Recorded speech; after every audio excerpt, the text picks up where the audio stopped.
쓰레기 사진 띄워주실 줄 모르고 표지를 안 했는데 죄송합니다. 아마 지금까지 이런 거 많이 들어보셨는지 모르겠지만 역대 들어보신 강연 중에 쓰레기라는 단어를 가장 많이 듣게 되실 것 같아요. 다음에 준비하시고 들어주시면 될 것 같습니다. 여러분 쓰레기에 대해서 어떻게 생각하시나요?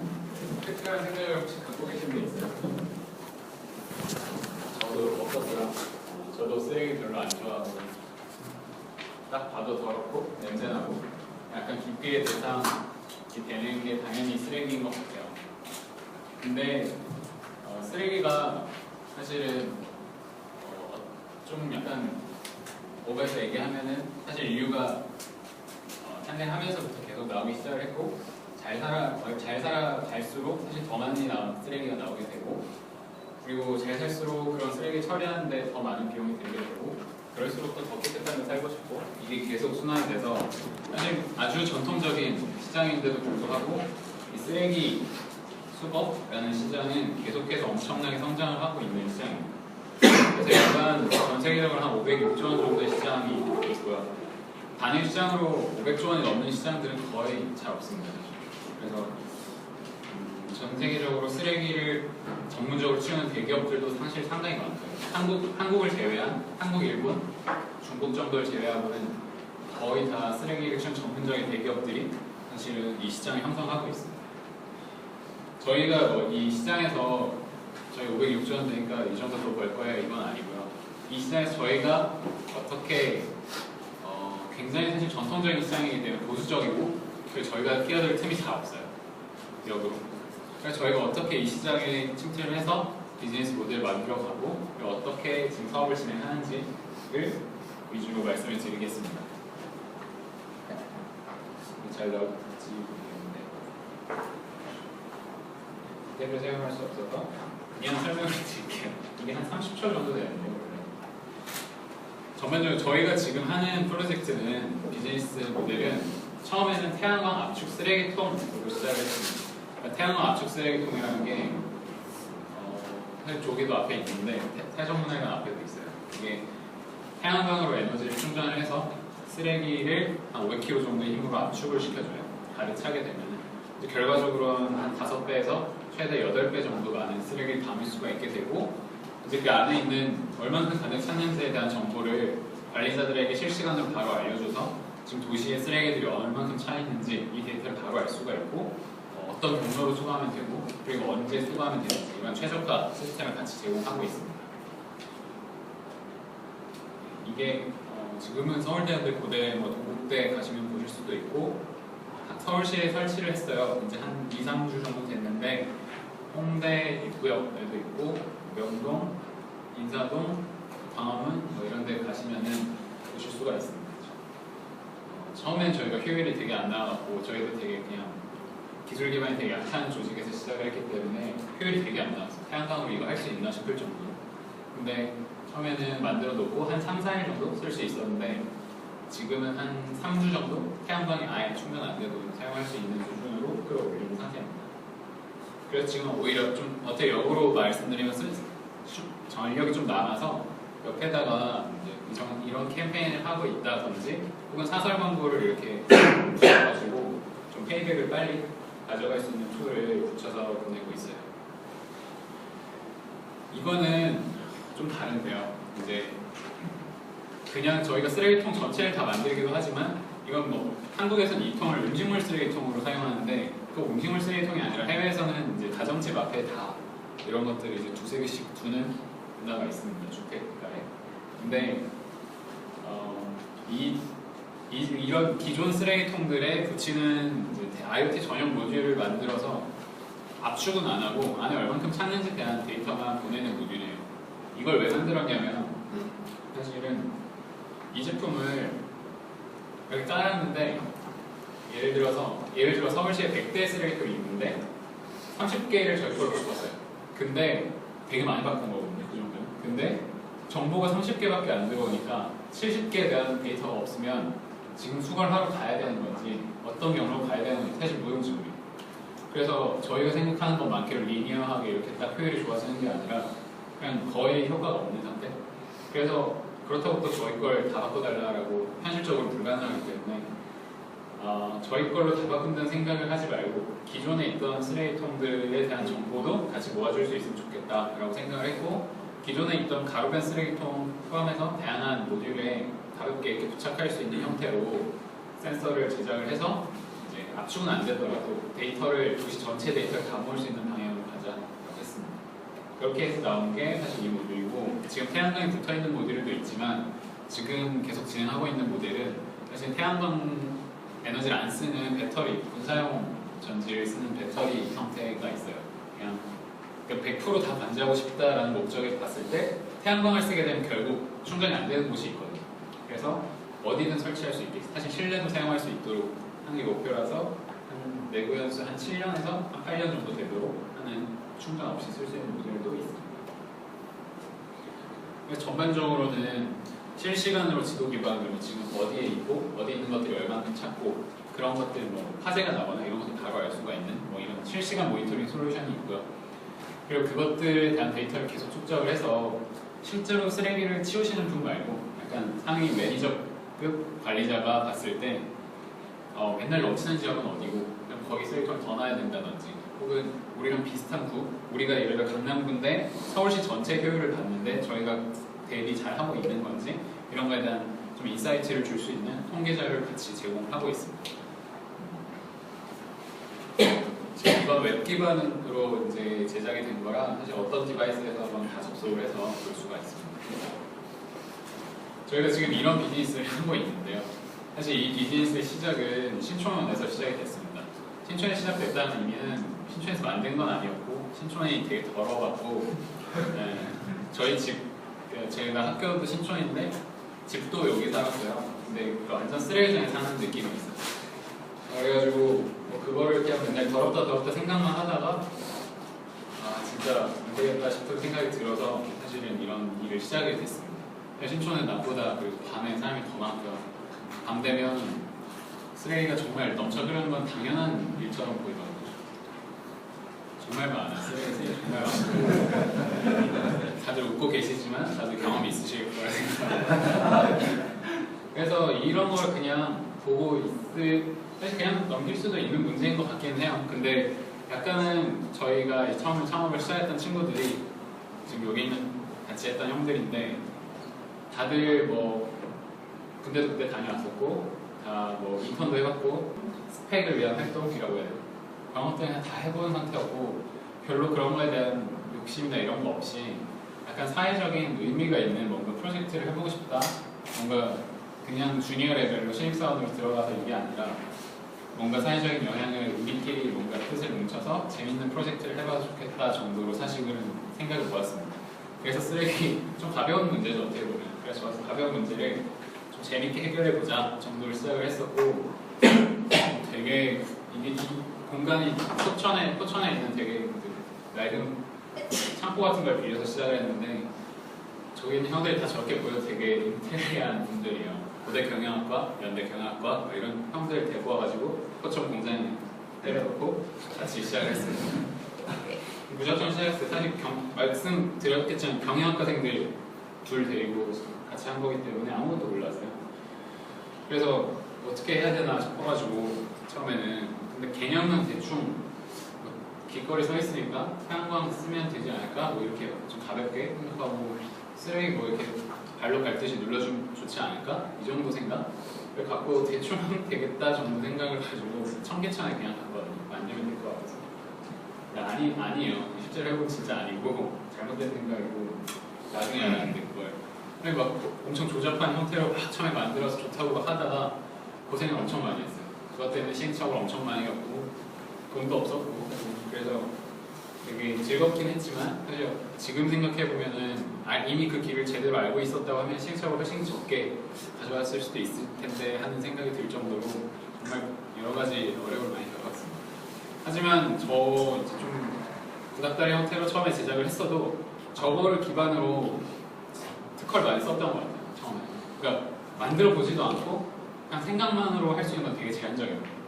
그래서 되게 좀 허접한 형태더라도 만들어보고 이렇게 하면 안 되는구나를 알게 되고 되는 형태로 계속 발전해 나가면서 스티커를 새로 쓰고 또 새로 쓰고 하면서 지금 등록된 스티커가 6개 정도 있는데 그런 게 다 이런 좀 시행착오를 겪는 과정에서 많이 나왔던 것 같아요.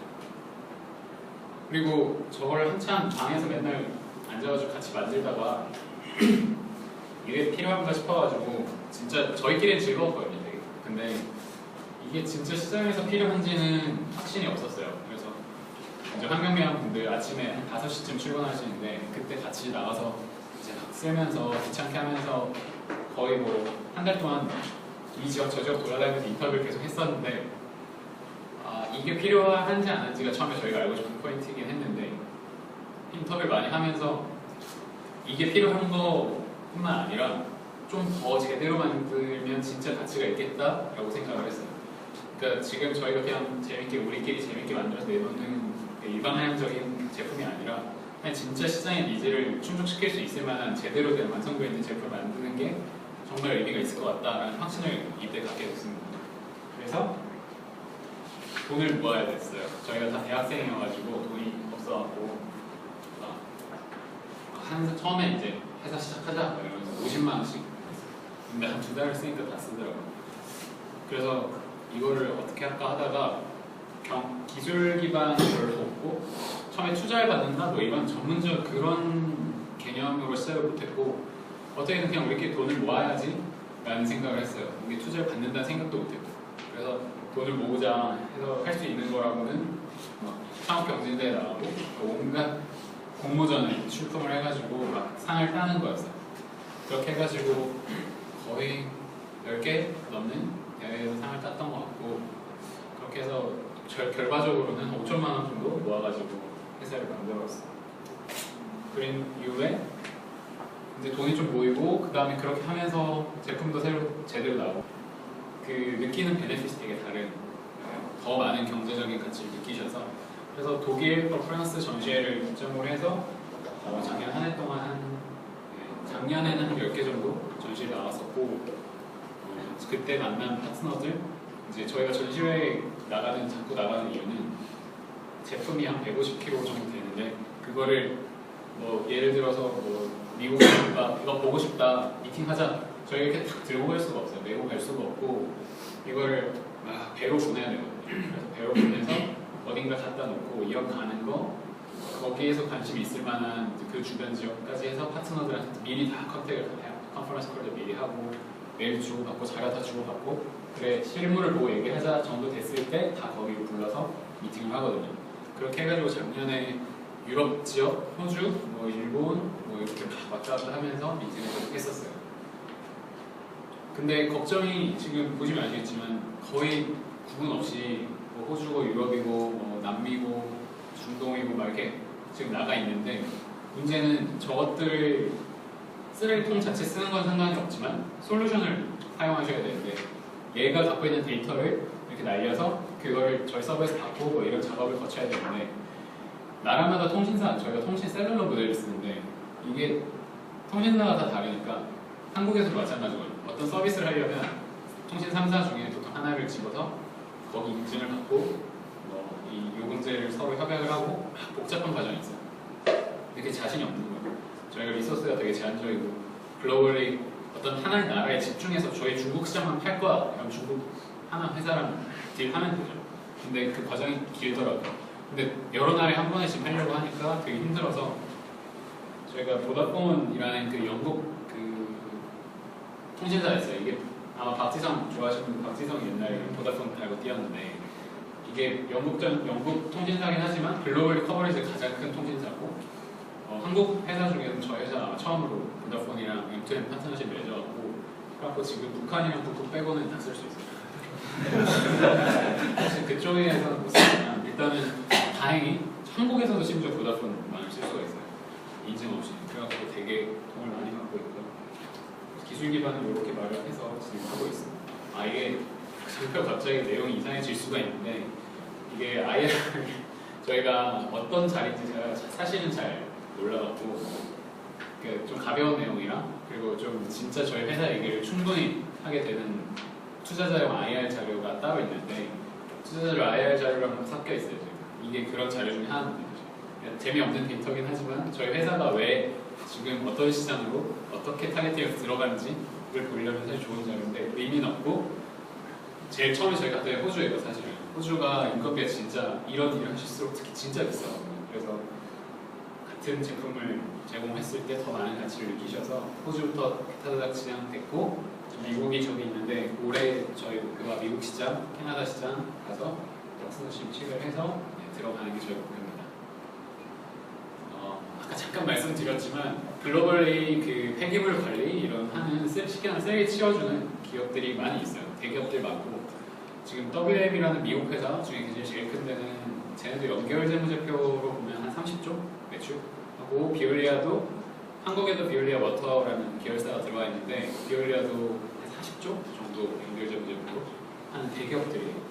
근데 이런 대기업들하고 저희가 미팅을 하고 심지어 호주에서 같이 프로젝트도 하고 하는데 그렇게 할 수 있는 이유가 덩치는 크고 이런 저희 같이 작은 기업이랑 이렇게 얘기할 수 있는 이유는 덩치는 큰데 사실 이 회사들이 제공하는 솔루션이랄 제품, 서비스가 아주 뭐라고 해야 되나 애플, 삼성 이렇게 자기네들이 뭐 이렇게 뛰어나고 우리가 뛰어나고 이렇게 싸울 수 있는 영역이 아니라 쓰레기 수거 영역이기 때문에 결국에는 출혈 경쟁을 할 수밖에 없거든요. 그러니까 예를 들어 시드니시를 10년 동안 치워주는 그 입찰이 나와요.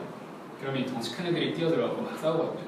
비딩을 하는데 특별할 게 없는 거예요, 사실. 그래서 저희 같은 약간 새로운 솔루션들 만드는 회사들을 독점권을 확보를 해서 너네 시를 10년 동안 좀 더 친환경적이고 좀 더 경제적으로 이렇게 관리를 해줄게. 이런 솔루션들을 이용해서 이렇게 해서 자기의 본질적인 강점으로 이용을 하기 위해서 저희랑 같이 프로젝트를 진행하는 회사들도 있습니다. 그래서 저희가 어떤 나라에 딱 들어갈 때 그 나라의 가장 파워풀한 쓰레기 수거하는 기업들이랑 얘기를 해서 진행하고 있어요. 그래서 전체 시장은 되게 큰데 독특한 거는 매출 대비 그 쓰레기 수거하는 데 드는 비용이 굉장히 크거든요. 60%에서 회사별로 많게는 한 80%까지 드는 경우도 있습니다. 근데 이 시장이 되게 기술적으로 후진 시장? 그러니까 3D 산업이라 그런지는 모르겠지만 좀 기술적으로 되게 낙후되어 있는, 소외되어 있는 영역이긴 한 것 같아요. 그래서 저희가 대단히 박사급 인력들이 모여갖고 새로운 물질을 만들어서 저희만 할 수 있는 일, 이런 거는 저희 비즈니스는 아니고 저희 그럴 능력은 없고 대신 이미 성숙도가 되게 많이 올라와 있는 기술들이 있어요. 태양광도 그 중에 하나고 뭐 통신, 센싱 뭐 여러 가지 그런 것들을 잘 인테그레이션 해가지고 딱 그 산업에서 필요한 형태의 솔루션들을 만들어서 제공을 하는 게 지금 저희가 하고 있는 일입니다.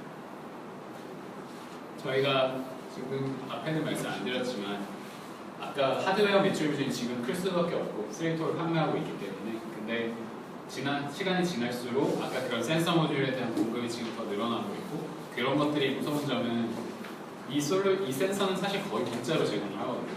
근데 대신 핸드폰처럼 월별로 얼마씩 솔루션을 사용하시게 되기 때문에 그렇게 해서 먼슬리 서브스크립션 모델로 이렇게 돈을 계속 축적해 나가는 방식의 모델을 갖고 있어서 나중에는 결과적으로는 소프트웨어 그리고 통신 이쪽에서 나오는 매출이 훨씬 큰 걸로 잡고 가고 있습니다. 이쪽은 저희가 시장 이거는 크게 의미는 없고 어떤 포인트였냐면 1번이 가로변 쓰레기통 시장을 저희가 처음에 추산을 했어요. 근데 글로벌리 한 1,500억 연간 너무 작은 거예요. 그러니까 1,500억은 큰 돈이지만 전체 시장이 1,500억인 시장으로 사업을 한다 하면 접어야 돼요. 저는 접으려고 했거든요. 근데 묘하게 저희 경쟁사가 또 있긴 있거든요. 그리고 경쟁사 미국의 회사 하나 있어요. 근데 걔네가 그 해에 매출을 되게 많이 하는 거예요. 200억대 할 거예요. 그래서 그 돈이 다 어디서 나왔을까 되게 아이러니한 거예요. 왜냐하면 쓰레기통을 사기 위해 잡아놓은 예산, 버짓이 되게 한정적인데 그 200억이라는 돈들은 다 어디서 나온 걸까 고민을 하다가 실질적으로 저희가 주는 가치는 그냥 쓰레기통을 대체하는 게 아니라 쓰레기 비용 자체를 줄여주는 그런 모델을 가는 거기 때문에 쓰레기를 수거하는데 잡아놓은 버짓에서 그 돈들이 나온다고 봤고 실제 그 시장은 전 세계 500조 원의 어느 시장이었기 때문에 힘도로 속단하면 안 되는 것 같긴 해요. 저희가 쓰레기통을 그냥 만든다고 해서 쓰레기통 사는데 1년에 얼마 잡지? 이런 거 크게 중요하지 않아서 똑같은 쓰레기통을 이쁘게 만들어서 팔 거 아니면은 그런 정도의 차이가 아니라 이 뭔가 메커니즘을 바꿔버릴 생각이면은 함부로 확단하고 되게 쉽게 뭔가 그렇게 판단해서는 안 되는 것 같아요. 시장에서는 결국 다르게 바라보더라고요. 저희가 생각하는 기준은 지금 저희가 진행하고 있는 모델은 크게 두 가지인데 아까 말씀드렸던 것처럼 저기 태양광 압축 쓰레기통 그리고 이런 태양광 압축 쓰레기통 가로변 쓰레기통이거든요.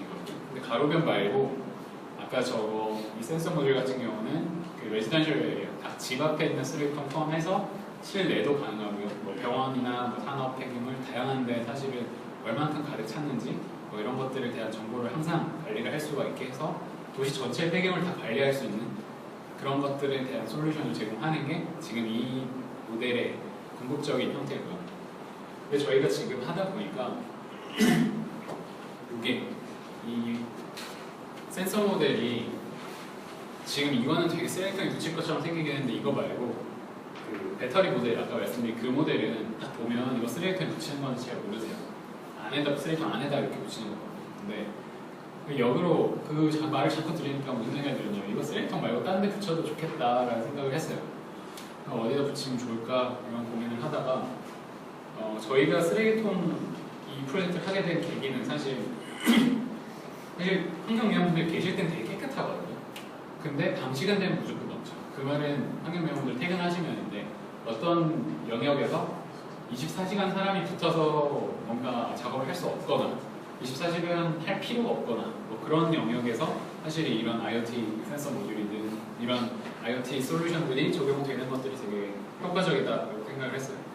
저희가 저 센서를 어디다 좀 적용시켜 볼까 고민을 하다가 지금 진행하고 있는 프로젝트는 주차 프로젝트. 저희는 이게 아주 독창적인 프로젝트는 아니고 이 주차 관제를 하는 데 있어서 IoT를 쓴다 하는 거는 글로벌 트렌드인 것 같습니다. 여러 가지 벤처 기업들이 많이 나오고 있는데 저희가 생각한 모델은 약간 다르긴 달라요.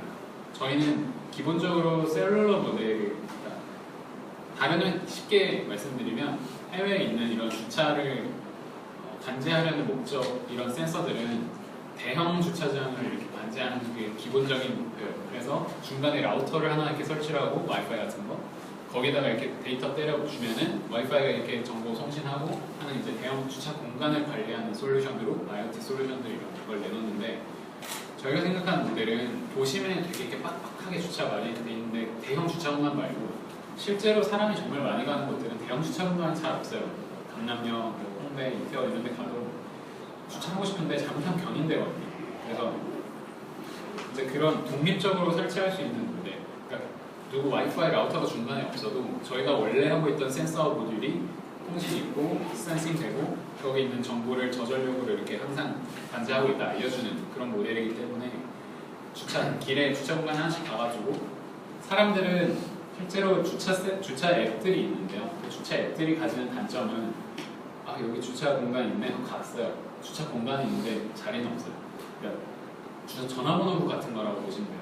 그러니까 주차 관련 앱들은. 근데 실제로 지금 실시간으로 지금 자리가 비어 있는지, 내가 주차할 수 있는지, 혹은 그 자리를 내가 미리 혹시 예약은 할 수 있는지 이런 거에 대한 기능들은 전무하기 때문에 실제 사용자들은 진짜 지금 주차할 수 있는 공간에 대한 정보를 알 수 있게 되고 실시간으로 관리인들도 마찬가지인 것 같아요. 관리인들은 대형 주차 공간은 주차 관리인이 있거나 하면 되지만 채산성, 그러니까 경제적으로 이게 맞는데 그러기엔 약간 애매한 주차 공간이 참 많거든요.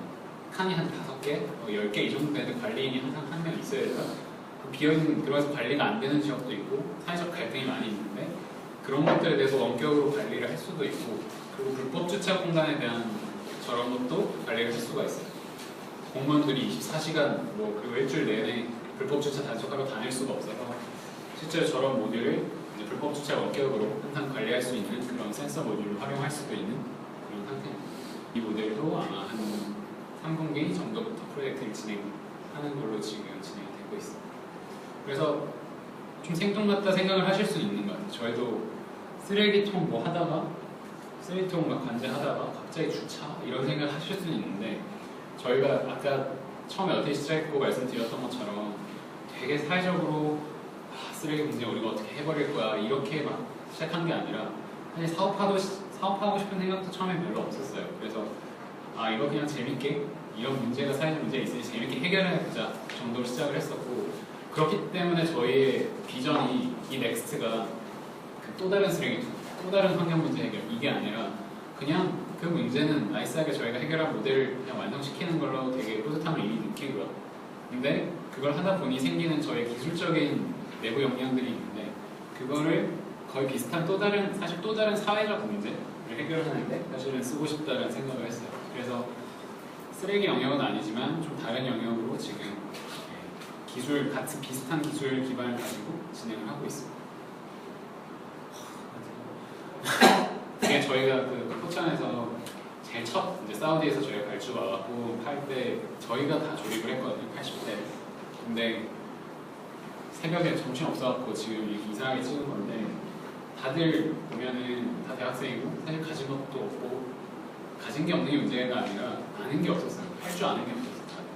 근데 그냥 하고 싶었고 그냥 이렇게 하면 될 거라고 용감해서 무식한 게 용감하다는 얘기가 있잖아요. 무식해서 진짜 용감하게 할 수 있었던 것 같고, 만약에 제가 지금 다시 이때로 돌아가서 똑같은 프로세스를 똑같이 그러니까 이걸 이용해서 시행착오를 줄이는 게 아니라 똑같이 그 시행착오를 겪을 걸 다시 경험하려고 하면은 아마 못할 것 같아요. 진짜 고생스럽거든요 이게. 근데 몰랐기 때문에 오히려 더 용감하게 할 수가 있었던 것 같고, 그걸 했기 때문에 지금 이게 답이 그걸 저 멀리 있는 정답 뭐라 해야지 목표 지점이 딱 보이지는 항상 그렇진 않는 것 같아요. 근데 여기 말고 저기 갔으니까 그 다음 단계가 보이고 거기 또 가니까 또 그 다음 단계가 보이고 해서 계속 목표치에 가까워지는 그런 과정을 겪는 것 같아갖고 만약에 혹시나 이제 내가 갖고 있는 게 별로 없고 아는 것도 별로 없는 것 같고 뭐 용기도 잘 안 나고 뭐 이렇다 하더라도 사실은 실행하지 않으면 그냥 생각은 누구나 다 하는 것 같아요. 저는 개발한 아이디어나 진짜 이거 내가 세계에서 최초로 생각했어 라고 얘기할 수 있는 사람은 없다고 생각합니다. 누군가는 분명히 생각했고 그리고 꽤 높은 확률로 누군가 이미 지구 반대편에서든 혹은 한국에서든 하고 있을 확률이 굉장히 높아요. 그건 별로 중요하지 않은 것 같아요. 그러니까 내가 나만 생각할 수 있고 이런 건 절대 없고 이거 얘기하면 누가 먼저 할 것 같고 그래서 얘기 못하고 그런 거 하나도 없고 그냥 얘기하고 다닙니다. 대신 익스큐션을 누가 얼만큼 빨리 잘하느냐의 문제거든요. 그래서 정말 할 생각 있으신 분들은 꽁꽁 숨겨있지 말고 그거 별로 대단한 아이디어는 확실해요.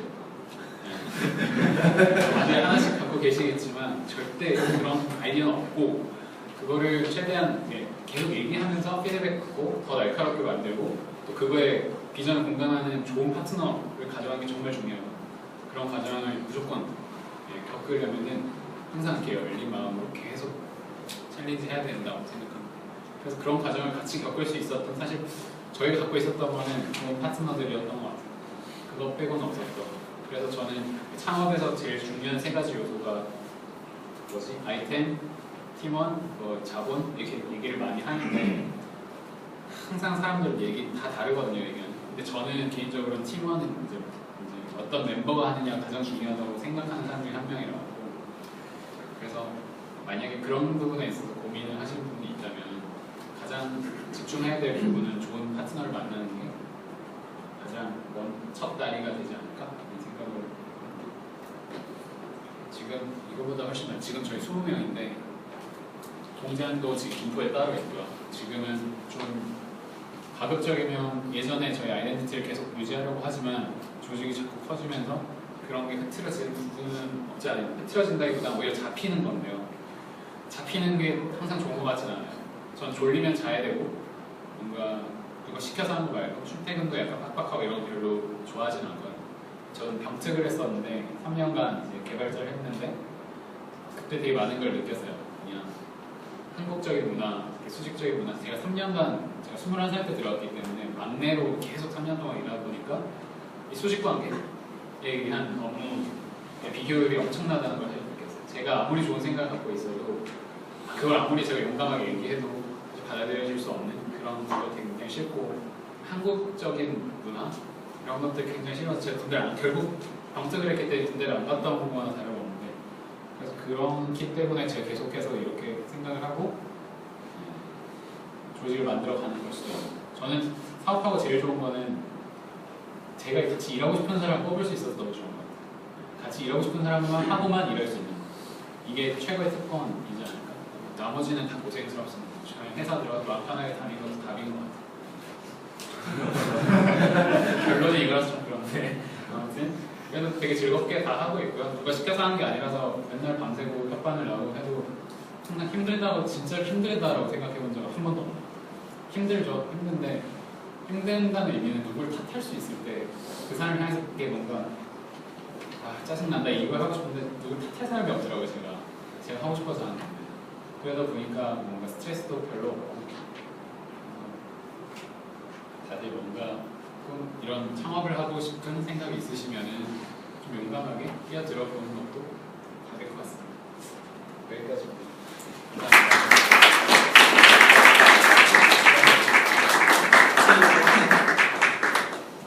너무 재밌는 강연을 잘 들었고요. 이제 대표님께 혹시 궁금하신 점 있으시면 자유롭게 하시면 돼요. 그러니까 아까 제가 제대로 못 들어서 그럴 수도 있는데 그 보다폰이랑 협약을 했다고 했잖아요. 통신사랑 인증이 되는 그게 쓰레기통에서 어떤 게 연관이 되는 건지 잘 모르겠어요. 그 모든 IoT 디바이스들은 사실 다 IoT 인증이라는 것도 받아야 되고, 사실은 이 제품에서 예를 들면 지금 얼만큼 찼다, 30% 찼다 하는 데이터를 저희 서버에 알려줘야 되거든요. 근데 그건 랜선을 꽂을 수는 없으니까 결국 셀룰러 모델을 사용하게 돼요. 핸드폰에 들어가 있는 3G 모델, 3G나 2G 모델을 사용하는데 그걸 넣게 되면은 그거는 결국에는 한국에서는 통신 3사 중에 하나한테 얘기를 해서 계약을 해가지고 거기 비용을 내고 써야 되거든요. 근데 한국에서는 뭐 어떻게든 하면 되겠지만 사실 해외에서는 되게 난감하더라고요. 저희가 그 프로세스도 되게 다르고. 그래서 보다폰이라는 글로벌 M2M, 그러니까 IoT, M2M에 예전에는 그러니까 IoT를 M2M이라고 불렀는데 M2M 사업부 그쪽에서 아시아 쪽으로 확장을 하고 있을 때 마침 저희랑 컨택이 돼가지고 저희가 저쪽에서 한국 회사랑 이렇게 M2M 파트너십 하는 것도 처음이었고 벤처랑 하는 것도 거의 처음이라고 저희가 이 문제를 만들었어요. 저희 회사 쪽에. 그래갖고 되게 싸게 그러니까 그쪽에서도 당연히 투자한다는 의미에 가까워요. 왜냐하면 남는 구조가 아니거든요. 엄청 싸게 들어가거든요. 그래서 저희게 막 많이 늘어나고 이런 벤처들이 많이 늘어났을 때 결국엔 회선이 많아지잖아요. 아까 그런 센서 모듈이 전국에 만약에 한 300만 개 있어요. 그럼 회선이 300만 개 늘어나는 거거든요. 보다폰 입장에서는. 그래서 그런 거를 이제 많이 이제 투자를 어떻게 보면 그쪽에서 지금 수익 없이 거의 투자를 하고 있는 형태거든요. 저희도 그래서 국내에서뿐만 아니라 해외에서도 보다폰망 이용해가지고 다 쓸 수가 있어요. 아까 통신을 써야 되는 부분이 있어요. 모델에 대해서. 처음 세계 시장에 진출할 때요. 어떤 경로를 통해서 세계 시장에 여러 업체들과 알게 되는지 좀 알고 싶어요. 제일 처음은 사실 인바운드로 주문을 한번 받았어요. 그러니까 가만히 있는데 받았어요. 그러니까 한국에서 가만히 있었는데 기사였나? 신문기사 벤처스퀘어였나? 어디서 한 기사 중에 그거를 영문으로 번역해가지고 어디 이제 프레스 하는 게 있었는데 그걸 보고 연락이 왔고 수출을 했었고 하다 보니까 해외도 이거 해도 되게 잘 되겠는데 라는 생각을 하면서 제일 처음 그냥 몸만 날라갔던 게 호주였거든요. 이제 이 회사 저 회사 막 미리 컨택해보고 만나주세요 해서 미팅을 한 5개 회사? 한 3일 동안 5개 회사 미팅을 딱 잡아 돈이 없었는데 잡아서 한 번에 주르륵 하고 다녔는데 하다 보니까 되게 한국에서 저희 모델을 영업할 때보다 훨씬 더 뭐라 해야 돼 좋아하신다고 해야 되나? 쉽게 얘기하면 훨씬 좋아하시더라고요. 그러니까 되게 열려있고 되게 이거의 가치를 느끼고 그리고 굉장히 직관적이에요. 왜냐면 한국은 이게 퍼블릭 영역이거든요. 그러니까 공공기관에서 보통 이렇게 예산 관리나 이런 배정을 하게 되는데 이쪽은 아까 그런 회사들을 보시면 알겠지만 다 프라이빗 A를 다 빠져 있어요. 그러니까 한국전력 같은 형태거든요, 다들. 그러니까 처음에는 다 공기관, 큰 공기관이었다가 다 사설기관이 된 거라서 완전 덩치가 큰 대기업들인데 사설기관이 가지는 의미는 뭐냐면 돈으로 보세요. 그러니까 코스트 리덕션. 이거 하면은 비용 얼마나 아낄 수 있겠다. 그걸로 바로 직관적으로 보시니까 얘기가 훨씬 빨리 잘 됐던 것 같고 처음에는 몸만 갔다가 몸만 가서는 근데 어느 정도 이상까지는 진척이 안 되더라고요. 이렇게 실물을 안 보고. 근데 실물 날리는데 사람보다 더 비싸거든요. 비행기 타고 날아가는 저희 뭐 아무리 멀리 가도 한 150에서 200만 원 하면 어디든 가는데 이거는 한 대 보내면 한 3, 400만 원 드니까 그래서 쉽게 함부로 보낼 수도 없고 무거우니까 핸들링 하기도 힘들고 그래서 보통 그래서 전시회에 모아놓고 저희가 준비를 단단하게 해서 거기로 다 불러 모아서 미팅을 하고 뭐 전시회가 끝나고 앞뒤로 이제 또 따로 미팅을 하기도 하고 그런 식으로 진행을 했어요. 근데 이렇게 무거운 제품이 아니었으면 들고 갔을 것 같아요. 핸드폰, 저희 핸드폰 만드는 회사였으면 핸드폰 들고 가서 미팅하면 되는데 그거는 저희는 불가능하고 근데 앞으로 만약 센서 모듈만 계속 할 거다 하면은 좀 다르게 진행할 수도 있어요. 앞에 계신 분 먼저 하고 그 스테이킹 처음에 만들기 시작하신 다음에 얼마나 이제 완성품이 나온 데까지 얼마나 한 1년 반에서 2년? 근데 그게 말이 조심스러운 게 이게 왜 그러냐면 사실은 2년 정도 걸렸는데요. 근데 1년 반이라고 얘기하는 건 저희가 2년이 되기 전에 한 1년 반쯤 됐을 때 그 수출을 그때 처음 하고 그 다음에 한화 케미컬에다가 한 1억 원어치를 팔았었거든요. 근데 제품이 그때 없었어요. 근데 제품이 없는데 있는 척하고 있는 척하고 돈부터 받고 그걸로 만들어요. 그래서 한 2년 걸렸어요 사실. 제대로 완성 지금 그러니까 있긴 있었는데 되게 프로토타입에 가까운 여러 가지 그러니까 프로토타입을 아주 많이 만들어 봤는데 잘 모르시는 분이 보면 완성품이라 보실 수 있지만 저희 입장에서 확실히 아니거든요. 그래서 완성품이란 기준이 한 2년 걸린 것 같아요. 취직으로 빠질 생각을 안 되면 취직으로 할 생각 하시고 하신 건지 아니면 이거 아니면 다른 아이템으로라도 계속 도전하겠다고 생각하시는 건지. 시작은 당연히 이거 하고 안 되면 취직하는 거였죠.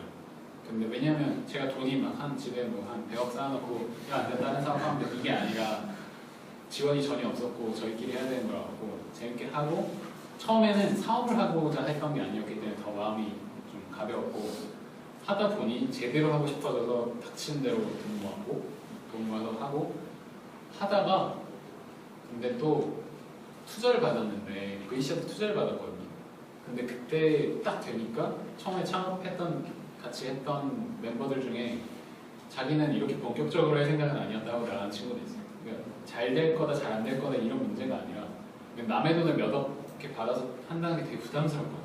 기쁜 일이지만 잘 될 일이지만 되게 부담스러운 일이기도 하거든요. 그래서 그때 나갔던 친구들이 있고 저도 마찬가지로 처음 시작은 별로 뭐 난 사업 안 하면 죽을 거야 이런 생각 없었고 그냥 하다가 안 되면 취업하는 것도 나쁘지 않다고 생각을 했어요. 근데 취업이 우선은 아니었어요. 그러니까 병특이나 개발자로 3년을 일을 했고 그 끝나고도 저는 그 메인이라는 회사에 컨설팅 인턴 한 6개월 정도 했었는데 하면서 그러니까 제가 하고 싶어 했던 일들이었거든요. 앞에 개발자 일도 그렇고 그 넥스트 그렇고 근데 확실히 둘 다 해보면서 느끼는 것들이 좀 많이 있었어요. 그래서 그것들이 아니었기 때문에 이 전체 프로세스를 다 엔트리 레벨로 들어갔을 때 할 수 있는 일이 되게 제한적이거든요. 하나의 좋은 부품이 되는 게 최고의 성공하는 길인데 그거 말고 내가 잘 되면 리워드도 얻고 싶고 못하면 못 책임지는 거고 이 사이클 다 하고 싶은데 아무리 좋은 조직에 들어가도 다 하는 거를 권한이 생기려면 한 20년? 뭐 그 정도는 있어야 명확해지더라고요. 좋은 조직에 들어갔을 때. 그래서 가고 싶다, 나중에 좋은 회사를 가기 위해 사업을 해야지 이런 건 절대 안 했어요. 그리고 뭐 하다가 진짜 경 안 되면 뭐 어쩌겠어 놀 수는 없으니까 취직을 하는 건데 근데 지금은 또 달라요. 지금 만약 하다가 만약 안 돼도 다른 사업 할 것 같아요. 너무 재밌고 사실 진짜 재밌는 게 제일 크고 재밌고 더 잘할 수도 있을 것 같고 어떻게 보면 그래서 지금은 뭐 안 되더라도 취직은 안 할 것 같아요. 뒤에 계신 분께서 먼저 드셔가지고 저는 경영대 대학생 김상현이라고 강연 잘 들었습니다. 그 학부가 어느 학과신지 궁금하고요. 네. 그리고 알려주시면 좋겠습니다. 네, 저는 원래 전자과였고요. 네, 2학년 하고 개발자 하긴 했는데 제가 되게 못해요. 그래갖고 아니다 싶어갖고 산업공학과로 전과를 했었고 산업공학과 약간 공대에서도 약간 경영학스러운 걸 많이 배우거든요. 그래서 그건 되게 좀 좋은데 아직 졸업 상태가 아니라서 근데 네, 그래요. 그래서 처음에 세 분이서 창업을 하셨는데 나머지 두 분은 경영대 출신이시니까 사실 그 어떤 기술에 대한 백그라운드가 좀 없는 상황에서 IoT라든지 센싱이라든지 그걸 어떻게 모니터링하는 걸 웹으로도 만드시고 이러셨는데 그 과정에서는 어떻게 뭐 외주를 하셨는지 직접 공부를 해서 하셨는지 그리고 거기서 그 팀 내에서 역할은 어떤 식으로 나눠졌는지 그 처음에 사실상 셋 다 바보였고요.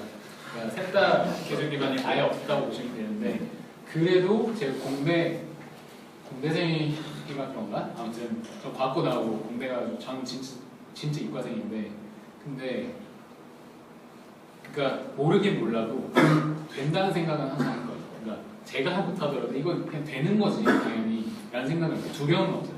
제가 못하더라도 제 친구가 하겠죠. 이런 생각 그냥 막연하지만 근데 그렇기 때문에 그냥 뭘 다 내가 다 할 줄 알아야 만들 수 있는 건 아니었던 것 같고 이거 뭐 하면 되는 거 아니야? 정도 생각해서 막 그냥 주변에 물어도 보고 어떻게 하고 그렇게 해서 시작이 됐었고 처음에 근데 제일 큰 문제는 데이터 센싱하고 데이터 날리고 솔루션 짜고 이거를 처음에는 생각을 안 했어요. 그러니까 처음에는 발로 밟아줬으면 좋겠다. 그냥 길에 이렇게 타는 거 받아서 꾹꾹 눌려주기만 해도 성공이다. 이것까지였기 때문에 되게 쉽게 생각을 했고 그래서 아까 그 환경미화분들 그 인터뷰 하기 전까지는 정말 그거 하고 끝낼 생각이었어요. 그냥 태양광으로 충전 잘해서 꽉 눌러주고 500kg로 확 눌러주고 올라와서 눌려져 있으면 뿌듯함 그냥 끝. 근데 그걸 하는데 그것도 좋거든요. 좋긴 좋은데 저희가 처음 생각한 문제를 해결하는 데까지는 그거는 충분했던 것 같아요. 근데 왜냐하면 문제는 그 쓰레기통이